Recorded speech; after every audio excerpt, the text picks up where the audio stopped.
My bow trashed my art portfolio the night before my interview.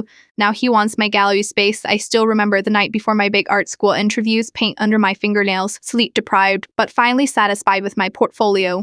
Then I made the mistake of asking my ground Alex what he thought.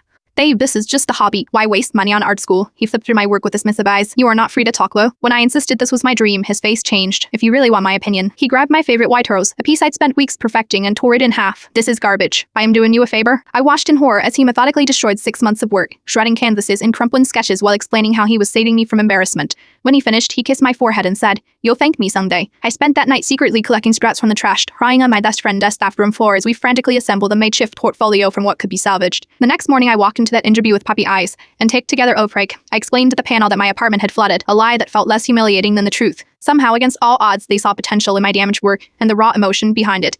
I would accept it. Alex and I broke up that same day when I came home with my acceptance letter, and he called it a waste of our future together. Janelle let me crash on her couch for the next 4 months while I worked 2 jobs to afford tuition without Alex's help. Those were the hardest months of my life, sleeping 4 hours a night, eating guangzhi, and painting whenever I could steal a moment.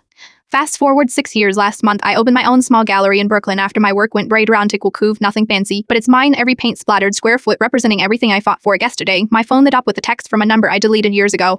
Haley Stranger, saw your success online, always knew you had it in you. I am launching a photography business and could really use some gallery space for my first show. Since we have history, I figured you want to help. Just need the space for 2 to 3 months. Let me know when I can drop off my stuff. I stared at Alex's message, remembering the sound of tearing canvas, how it convinced me I wasn't good enough while destroying the only things that made me feel alive. I responded with a single photo, my latest painting titled, "What Remains," created from the original torn 4 pieces I kept all these years, the one he destroyed. It sold BuzzFeed for $18,000. Then I blocked his number again and walked through my gallery to meet the high school students arriving for the free art workshop I host every Thursday. Some people tear you down, others help you gather the pieces. I know which ones deserve space in my gallery.